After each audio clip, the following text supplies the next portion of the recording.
O título da mensagem de hoje é A Fonte da Vida.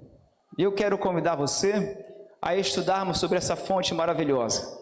O texto bíblico da mensagem, então, de hoje, Evangelho segundo João, capítulo 4, versículos de 5 a 18. Evangelho segundo João, capítulo 4, versículos 5 em diante, diz assim: Chegou, pois, a uma cidade samaritana, chamada Sicar, perto das terras que Jacó dera a seu filho José. Estava ali a fonte de Jacó, cansado da viagem.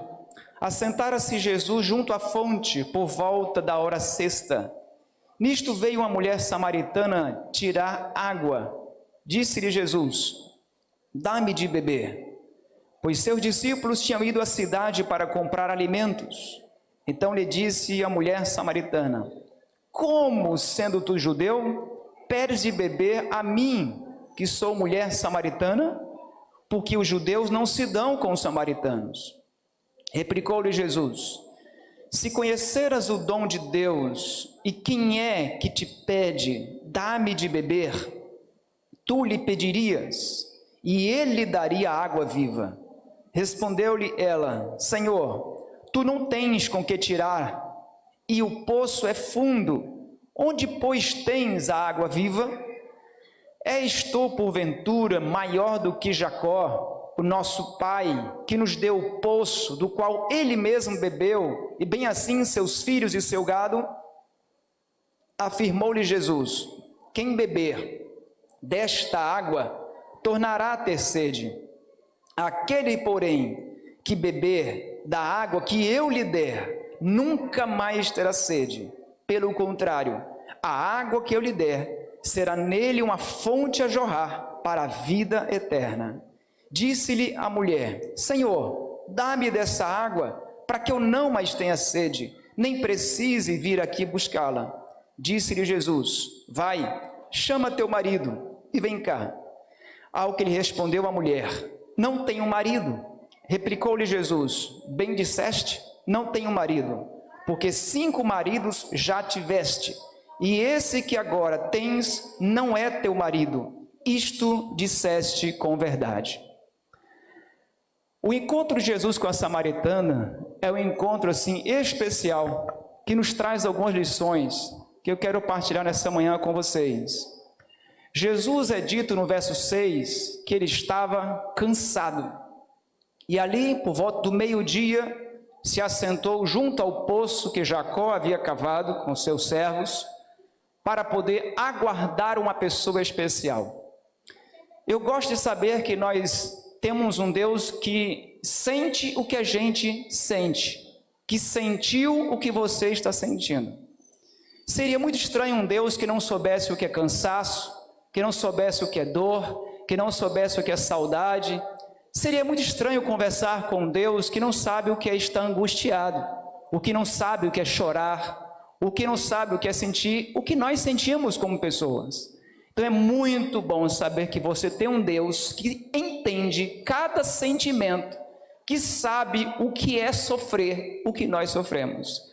Jesus é apresentado como esse Deus homem, que sentiu e sente e conhece as dores da humanidade. E diz o texto então que ele sentou-se ali, porque havia um encontro agendado. Embora aquela mulher samaritana não soubesse, mas na agenda do céu, na agenda de Deus, aquele dia e hora havia sido agendado. Curiosamente, o evangelista João, ele coloca no capítulo 3 um outro encontro bem especial de Jesus, um encontro solitário com Nicodemos. Nicodemos e a mulher samaritana são 2 exemplos contrastantes de pessoas que encontraram Jesus.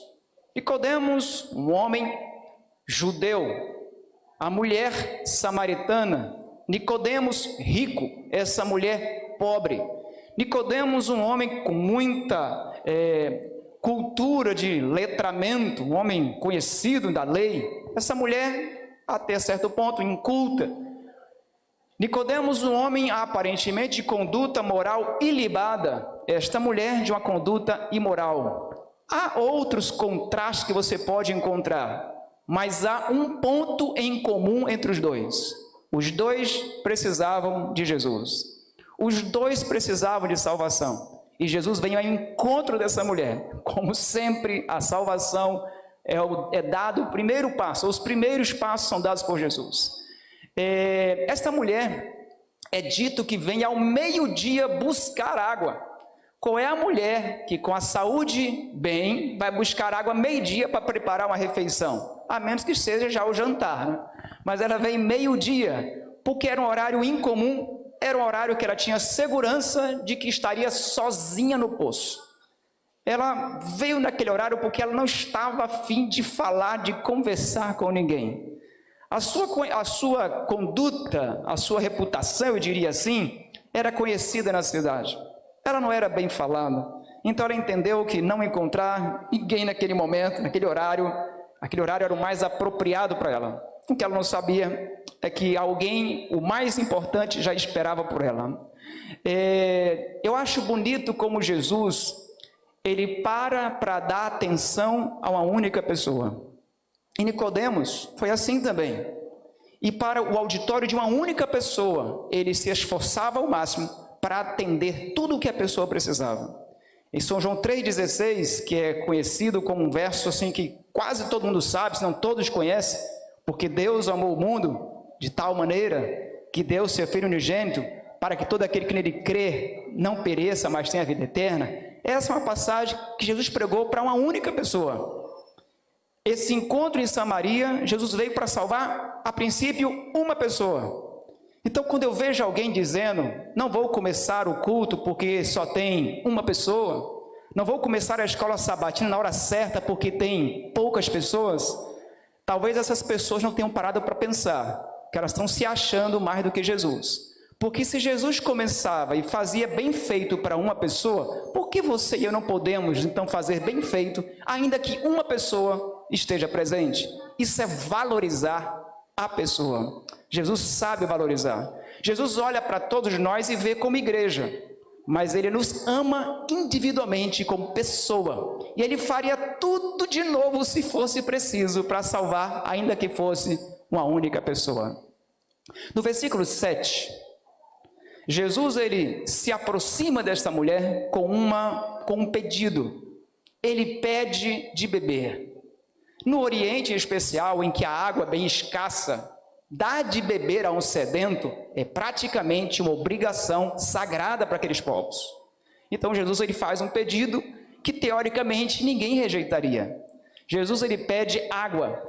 Esse pedido, na verdade, derrubava várias barreiras culturais, barreiras sociais e barreiras religiosas.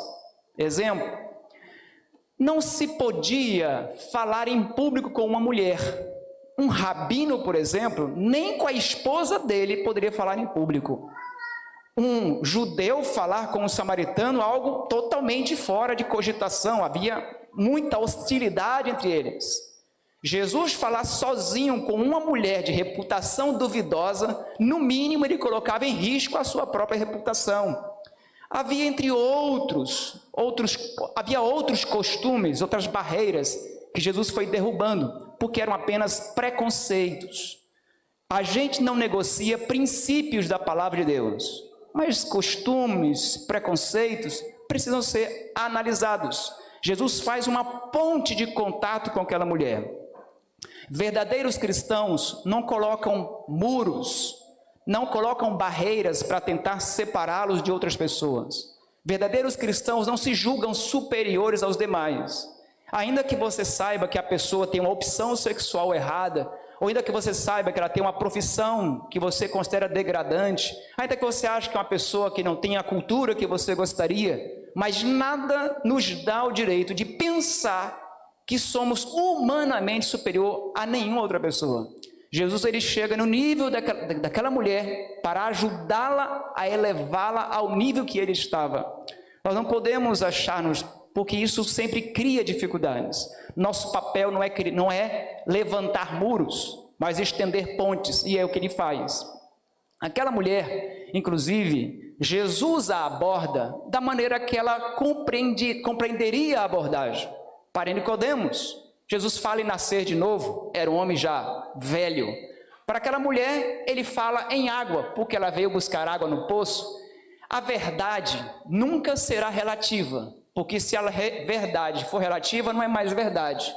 Mas a maneira de se apresentar, ela precisa ser adaptada. Os métodos podem e devem ser adaptados à situação das pessoas, onde elas estão. É muito interessante quando você apresenta a mensagem, o evangelho, como sendo uma solução para os problemas, porque de fato é. Então, se você encontra uma pessoa endividada, o evangelho vai ser uma forma dela resolver a sua dívida. Se encontra uma pessoa que é órfã, o evangelho oferece uma paternidade. Se eu encontro alguém que se sente solitário, o evangelho oferece Emanuel, Deus conosco. É importante que a verdade nunca seja relativizada, nunca seja jogada ou adaptada à realidade da pessoa, mas a abordagem, a apresentação precisa ter a sensibilidade. Jesus era uma pessoa sensível. No versículo 9, a mulher estranha, toma um susto, diz: como assim? Como é que você, sendo judeu, está me pedindo água? Jesus não precisava pedir água àquela mulher, porque ele poderia simplesmente fazer uma água brotar no pé do poço, ou poderia criar uma fonte de qualquer lugar. Ele poderia fazer sair água da primeira pedra que tivesse, poderia essa água aparecer na sua mão. O Criador, o doador de toda a água do universo pediu água. Jesus, ele sempre pede uma participação humana nos seus milagres. Dar um pouco d'água era a maneira daquela mulher participar do milagre. Lembra-se da ressurreição de Lázaro? É verdade que Jesus fez a ressurreição, mas não removeu a pedra. Jesus ressuscitou a filha de Jairo, mas ela ressuscitou com fome, os pais deram a comida. Sempre que Jesus faz o milagre, é preciso eu e você nos perguntar: qual é a nossa parte no milagre? Naquele caso, a parte dela era pegar e dar água. Jesus pede para despertar a simpatia nela.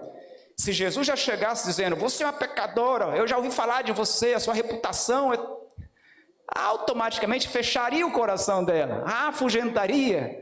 É importante observar como Jesus ele foi simpático, como ele foi gentil. Claro que as pessoas precisam ouvir as verdades, as 3 mensagens angélicas, o sábado, a lei de Deus, modéstia cristã, entre outras verdades importantes.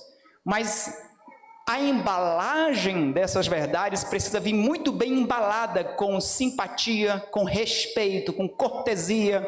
Há uma citação no livro Beneficência Social, onde Ellen White ela diz na página 86, que se nós fôssemos mais bondosos, mais gentis, mais amáveis, mais corteses, mais assim receptivos, haveria 100 de conversões, onde hoje é apenas uma. Mais importante às vezes do que aquilo que se fala, é como se fala, é onde se fala, com quem se fala. Então Jesus ele era extremamente sensível a isso. E nós precisamos, como adventista, o povo de Deus, que tem a mensagem tão importante e singular para esses dias, termos essa sensibilidade, essa sabedoria de saber a hora de falar as verdades e com muito amor e carinho. Havia uma inimizade de mais de 7 séculos entre samaritanos e judeus. Essa inimizade, ela surgiu, historicamente falando, em Esdras, capítulo 4, versículo 3. Quando os judeus retornaram de Babilônia, com a missão de reconstruir o templo em Jerusalém, os samaritanos, eles se ofereceram para reconstruírem juntos com os judeus o templo. Só que Zorobabel, instruído por Deus, juntamente com os demais líderes, recusaram a ajuda. Nem toda ajuda é bem-vinda, quando a ajuda vem acompanhada de interesses que podem comprometer o que Deus espera de mim. Então eles tiveram que recusar, porque no caso dos judeus, eles voltaram com o compromisso de se manterem firmes, fiéis aos princípios da palavra de Deus. Enquanto os samaritanos, quando eles cuidaram da reformulação da sua nação, houve uma miscigenação de povos, de raças, e essa miscigenação criou um povo híbrido e com crenças muito estranhas. E ao invés do povo de Israel conseguir colocar a verdade de Jeová, do Pentateuco, acima de tudo, eles acabaram aceitando a inclusão de várias crenças e doutrinas pagãs, o que produziu o que nós chamamos de sincretismo religioso. Esse tipo de adoração Deus não poderia aceitar. A inclusão dos samaritanos na construção do templo em Jerusalém, Deus entendeu e orientou Zorobabel que seria um risco para a nação judaica e para o culto ao verdadeiro Deus. Por isso eles rejeitaram essa ajuda dos samaritanos, e isso criou uma animosidade entre eles que se estende até hoje. Essa hostilidade aconteceu que ela ainda ficou pior, porque já que os judeus não aceitaram a participar, os samaritanos, da construção do templo em Jerusalém, então eles foram no monte Gerizim e fizeram outro templo, que seria rival com o templo de Jerusalém. Mas, se não bastasse, no ano 129 a.C., um general judeu chamado João Hircano, ele conquistou Samaria, foi no monte Gerizim e derribou o templo. Isto então, se a relação já não era boa entre esses dois povos, ficou ainda pior. Por isso que ela tomou um susto. Mas não é possível, você está falando comigo mesmo? Tem certeza que você está falando com a pessoa certa? Então Jesus, ele não veio para sustentar nenhum tipo de animosidade. Ele veio reconciliar os povos. O papel do evangelho é reconciliação. Se aí você viemos para a igreja, oramos, estudamos a palavra, mas não somos capazes de fazer as pazes com o seu marido, com minha esposa, o evangelho que você tem não é o evangelho bíblico.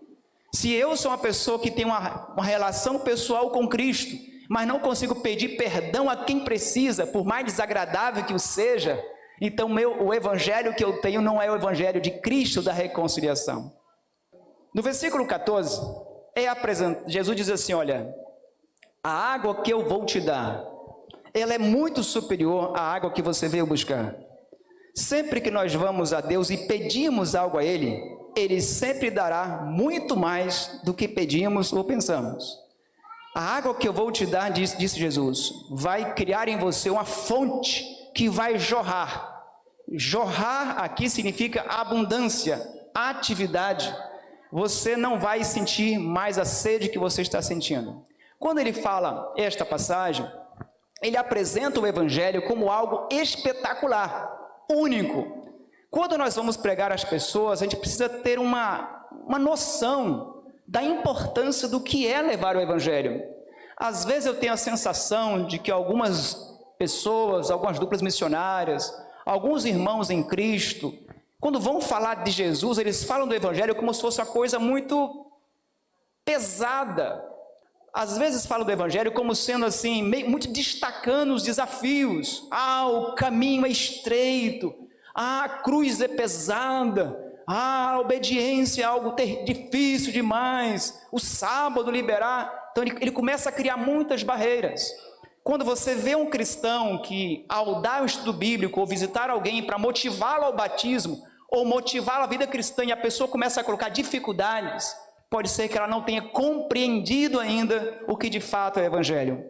O evangelho é o único recurso na face da terra que pode dar ao homem um verdadeiro significado e vontade de viver. O evangelho, na verdade, é o único bem que pode produzir no coração do homem a saciedade que nenhuma outra forma teria condições de produzir. É preciso, quando você fala do evangelho, exalte mais as bênçãos, exalte mais os sims do que os nãos, os benefícios ao invés dos desafios. Não é que não existam os sacrifícios, não é que não existem dificuldades, mas o Deus que nós temos é maior do que as dificuldades. As bênçãos que nós temos são maiores do que os desafios que enfrentaremos. Então esse é o ponto que Jesus Cristo ele coloca. O evangelho, inclusive, ao ser apresentado, não pode ser colocado com a roupagem como só se servisse para pobres, para casais que estão destruídos, para famílias em pedaços, para pessoas que estão viciadas. Claro que o evangelho alcança todas essas pessoas, mas se você e eu pensarmos que o evangelho é só para quem está aparentemente destruído, o que seria daquelas pessoas que dizem assim, eu tenho uma boa conduta, eu tenho um bom emprego, tenho uma boa casa, uma família muito bem, tenho um bom recurso já poupado, não preciso então do evangelho? Na verdade precisa, Porque há uma satisfação no coração do homem que só Deus pode preencher. Há uma paz no coração do homem que nenhum rico pode comprar. Então é importante que o evangelho seja apresentado de maneira que atraia pobres e ricos, porque todos somos carentes da graça de Deus. No versículo 15, então, a mulher diz: eu quero, claro que eu quero dessa água. Jesus despertou nela a necessidade, o desejo pela água. E ela diz: eu quero a água, eu não quero mais ter que voltar aqui. Se o senhor tem uma água que vai me atender, que eu não preciso mais vir aqui, pegar uma corda, num poço fundo tirar água, levar para casa o tempo todo, eu quero dessa água. O dom de Deus é um outro título que os orientais dão à água. A água é chamada de dom de Deus, mas a água que Jesus falava não era a água de um poço ou outra água qualquer. Tanto Nicodemos como a mulher samaritana, quando Jesus falou do evangelho, eles não compreenderam a princípio. Quando falou com Nicodemos de nascer de novo, ele pensou em voltar à barriga da sua mãe e nascer outra vez. Quando Jesus fala do evangelho como água viva, a mulher pensa: onde é que tem essa água aí? Para eu tomar um gole. Ela estava pensando de maneira racional. É bem verdade que o evangelho, ele deve ser apresentado de uma maneira que a pessoa entenda os reclamos da palavra de Deus de maneira racional. Mas o evangelho em si, a aceitação de Cristo não consegue se dar só pela razão. Precisa da atuação do Espírito Santo para poder a pessoa conseguir entender e colocá-la em sua vida. Já viu pessoas que você ensina a Bíblia, ela demonstra que entendeu tudo que você ensinou, só que ela não entendeu que aquilo é para ela, não despertou nela nenhuma necessidade de mudança. É como diz em 2 Coríntios 2, verso 14, as coisas do Espírito só se discernem espiritualmente.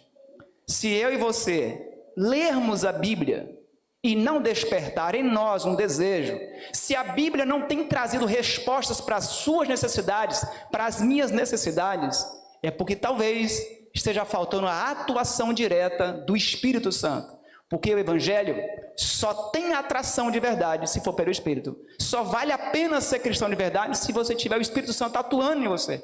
É Ele quem faz você dizer assim: como é que pode alguém não querer o evangelho? Sim, essa é uma convicção do Espírito Santo. Como é que pode alguém não querer seguir a lei de Deus? Sim, essa é uma convicção do Espírito Santo.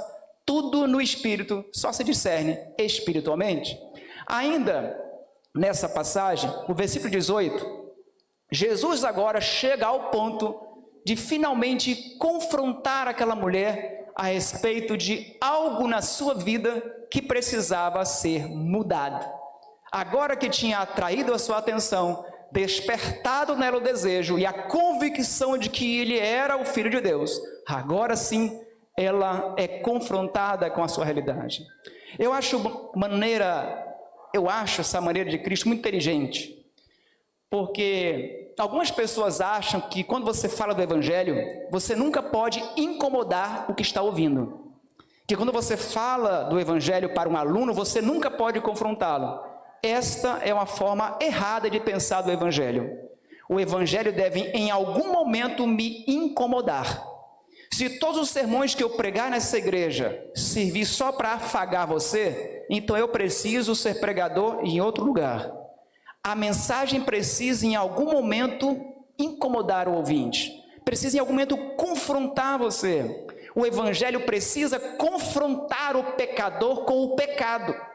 Não dá para você chamar o pecador do pecado só de ato falho. É preciso dar o pecado o seu nome exato, mas no momento apropriado. E depois de criar uma disposição no coração daquele que ouve o evangelho. E é exatamente isso que Jesus Cristo faz. Diz assim: olha, vai lá e chama o seu marido.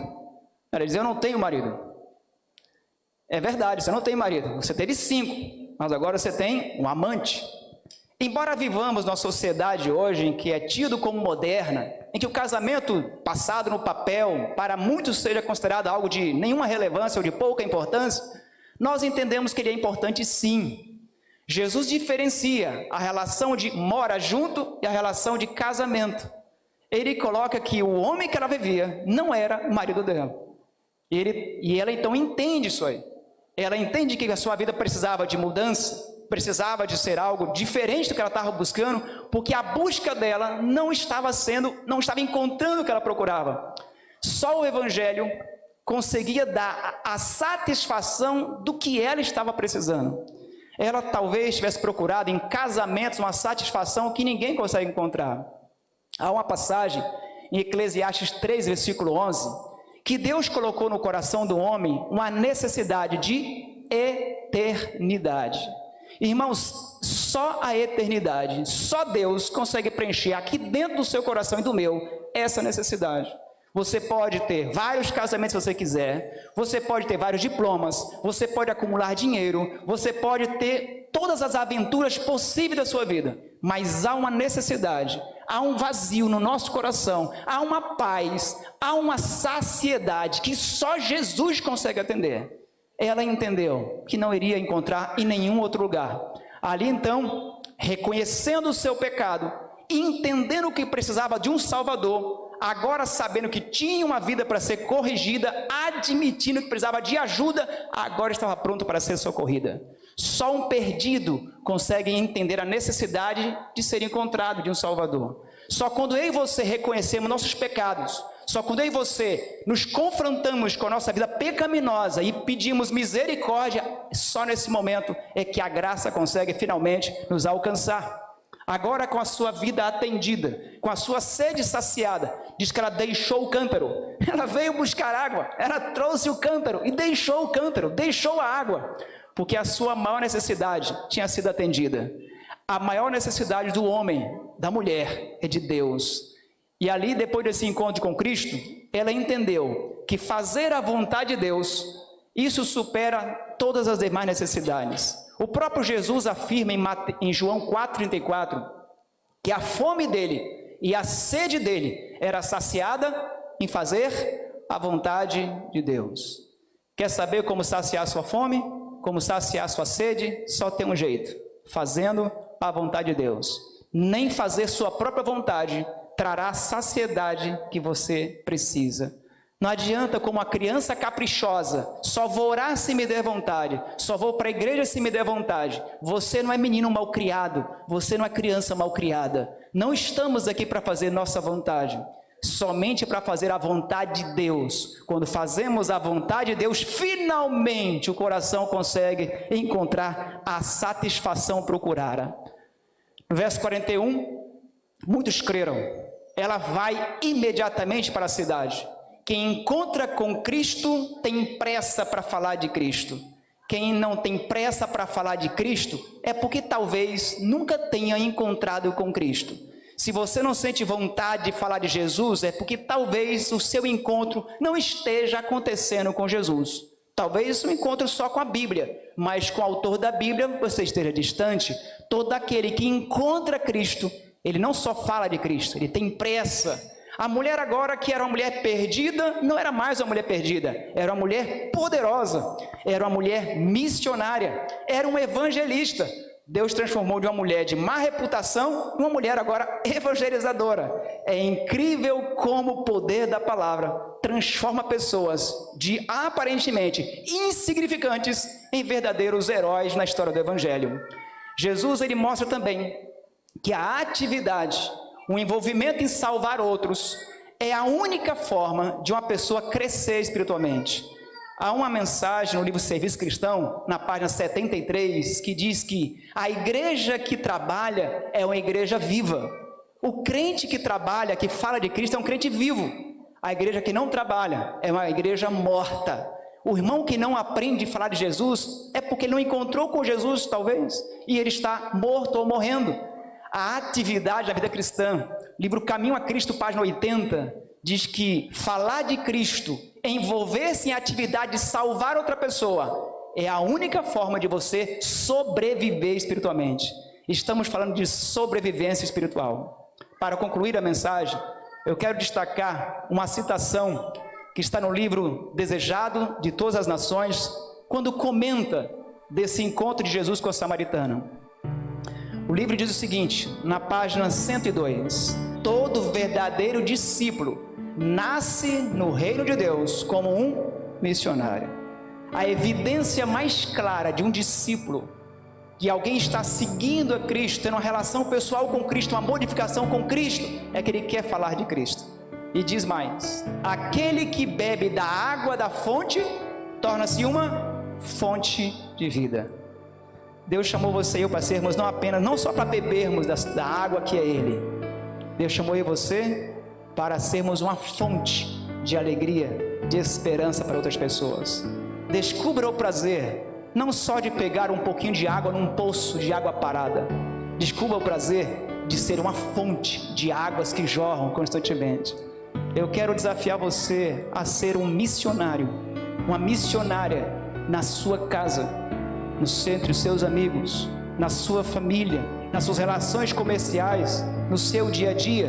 Que tal se você falar de Cristo como algo realmente como Ele é? Como alguém de fato que se interessa pela humanidade? Que tal se você começar a apresentar melhor essa imagem de adventista para as outras pessoas? Que tal se você falar mais do que Jesus Cristo fez de maravilhoso na sua vida? O que foi que mudou? Qual foi a bênção que você recebeu? O Evangelho é algo único e o mais espetacular bem que Deus poderia conferir à humanidade. Quem encontra com esse Cristo maravilhoso, quem tem uma relação pessoal com esse Cristo maravilhoso, não consegue ficar calado. É impossível não falar daquilo que nós vimos, ouvimos e vivenciamos. Jesus é a única fonte capaz de satisfazer os desejos, a sede do meu coração. Nada, nem ninguém consegue satisfazer, dar a saciedade que eu e você precisamos, a não ser uma pessoa, Jesus Cristo. Se nós passarmos cada dia comendo deste pão, bebendo desta água, com certeza teremos muita pressa em apresentar esse Jesus maravilhoso para aqueles que estão sedentos e famintos ao nosso redor. Vamos orar? Deus maravilhoso, nosso Pai querido, obrigado porque Jesus veio ao nosso encontro. Na agenda do céu havia esse encontro marcado e o Senhor não falhou a esse encontro. Obrigado porque o Senhor sempre valorizou a audiência, o auditório de uma única pessoa. E nós queremos agora nos sentir como se fôssemos únicos no universo na Tua presença. Obrigado porque o Senhor conhece tudo o que se passa no coração de cada pessoa aqui presente.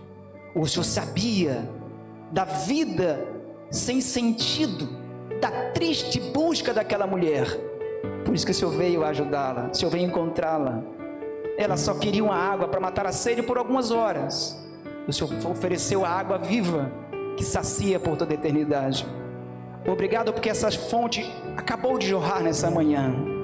E queremos pedir que no coração de cada crente aqui presente, os que estão aqui presentes e que assistem pela internet nesse momento, que o coração de cada crente seja uma fonte de esperança, uma fonte de felicidade, uma fonte de compartilhamento de bênção, de alegrias.